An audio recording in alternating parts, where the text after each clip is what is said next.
o perspectivă obiectivă asupra culturii contemporane trebuie să aibă în vedere și acea formă de exprimare specifică numită cultură tradițională, cultură profundă, cultură orală sau, un termen cunoscut și acceptat de majoritatea specialiștilor, folclorul, un patrimoniu imaterial al omenirii în care sunt încorporate creațiile grupurilor sau ale indivizilor, ale căror componente, dezvoltate pe baza tradiției, sunt orientate după caracteristicile lor și reflectă speranțele oamenilor ca o expresie a identităților culturale și sociale.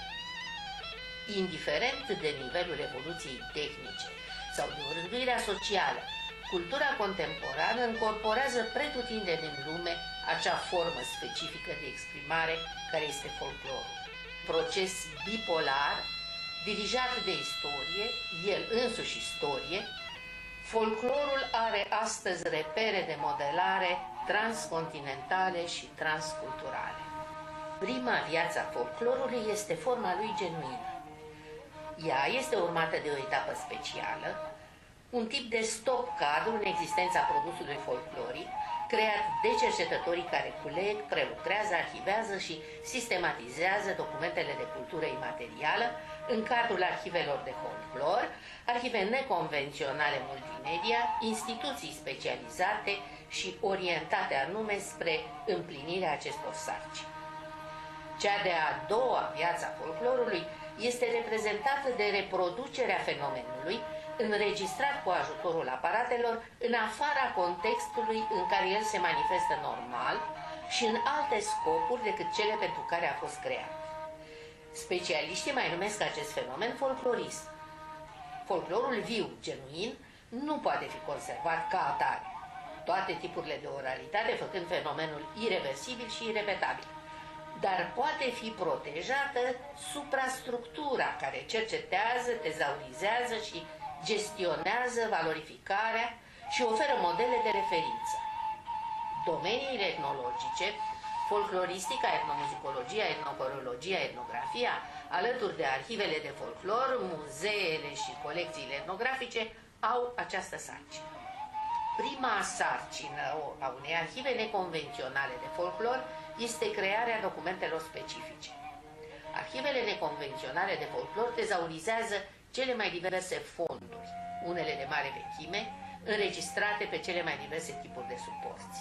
Arhivele de folclor sunt creatoare de documente de cultură orală, în conformitate cu limbajele prin care se exprimă fiecare domeniu de creație, limbă, structuri muzicale, coreice, sisteme de semne grafice de orice tip și așa mai departe. Condiția principală este ca, după aplicarea metodologiilor specifice, să fie obținute documente obiective, astfel alcătuite încât specialistul să poate reface, oricând, fenomenul în toate elementele lui structurale, funcționale, semantice, estetice. Principiile după care se conduc specialiștii nu trebuie să includă prejudecăți de tip ruralist sau paseist sau exigențe estetice subiective. Cea de-a doua sarcină, care revine arhivei, este tezaurizarea și conservarea documentelor și implică mai multe nivele de abordare. Tezaurizarea trebuie să respecte principiul inventarierii cronologice și al tipului de suport pe care a fost alcătuit documentul. Conservarea ridică probleme care pot fi rezolvate numai cu ajutorul altor științe și instituții, care au preocupări în domeniile fizicii, chimiei, biologiei, tehnicilor digitale și alte asemenea. Cea de-a treia sarcină este valorificarea, prin mijlocirea diverselor tehnici de copiere și redare, care este strâns legată și chiar determinată de cele două procedee. Aceasta se face cu metode științifice moderne, în primul rând prin elaborarea și publicarea instrumentelor de lucru, antologii, tipologii, ediții critice, albume. De la fondarea celor două arhive, în 1927 Arhiva Ministerului Cultelor și Artelor și în 1928 Arhiva de Folclore a Societății Compozitorilor Români, până la înființarea Institutului de Folclor în 1949, în care s-au reunit cele două instituții, fondurile documentare au fost mutate de mai multe ori. După cum mărturisește Tiberiu Alexandru, în timpul bombardamentelor, în perioada celui de-al doilea război mondial, Arhiva a fost evacuată în 6 localități din țară. După 23 august 1944, a fost adusă la București și instalată în vechiul sediu din strada Lipscan numărul 10. După înlăturarea monarhiei, arhiva a rămas un timp într-o situație nelămurită. În 1965 au fost create condiții speciale pentru depozitare și conservare la nivelul cunoștințelor vremii într-un spațiu anume amenajat în clădirea cunoscută sub numele de Casa Scânteii. După 1990, condițiile depozitării au devenit improprii și patrimoniul intangibil acumulat de-a lungul multor zeci de ani s-a aflat în pericol. Începând cu anul 2005, Arhiva Institutului de Etnografie și Folclor Constantin Brăiloiu a fost mutată într-un spațiu nou. S-a avut în vedere crearea unui mediu adecvat de depozitare, comparativ cu cel al arhivelor internaționale, pentru ca riscurile care ar putea să ducă la deteriorarea sau dispariția acesteia să fie minime.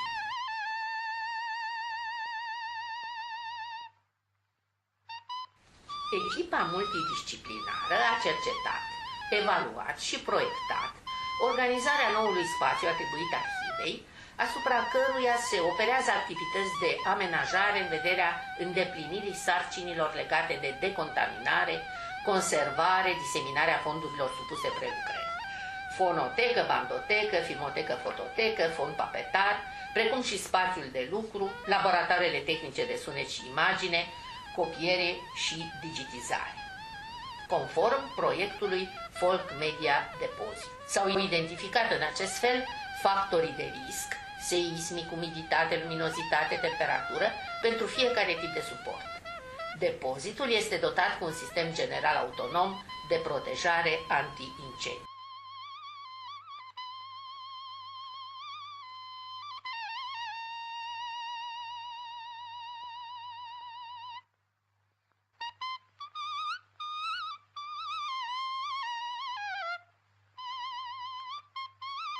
S-au fixat un set de criterii de selecție.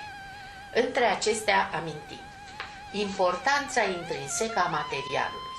Importanța documentelor este dată de calitatea celui care a furnizat informația, calitatea culegătorului, valoarea documentului, valoarea estetică a piesei, unicitatea informației, gradul de relevanță, reprezentativitate, conform tipologiilor de gen, selectarea materialelor olografe, vechimea și gradul de uzură a documentelor, criteriul apartenenței documentelor care se referă la acelea create de culegători cu o activitate științifică deosebită. În cazul deteriorării parțiale sau definitive a suportului sonor, se selectează obligatoriu documentul papetar corespunzător, indiferent de starea de deteriorare a suportului, de gradul de lizibilitate al conținutului și de calitatea informației. Există și unele criterii particulare de selecție care au funcționat în cazul transcrierilor muzicale care prezentau mai multe variante manuscrise olografe, studii, chestionare, conferințe, corespondență, cartograme coregrafice. Procesul cel mai elaborat, minuțios și important, care a necesitat implicarea specialiștilor pe domenii specifice de activitate, folcloriști, etnomuzicologi, tehnicieni de sunet și imagine, a fost consultarea, identificarea, evaluarea și selectarea documentelor ce urmează a fi supuse proceselor de decontaminare și protejare pe toate tipurile de suporți. Fondurile de evidență, inventar și sistematizare au fost selectate integral pentru procesele ulterioare. Acestea sunt cataloage de fonogramă, fișe auxiliare, film, foto, manuscrise, perioada anilor 1897-1953.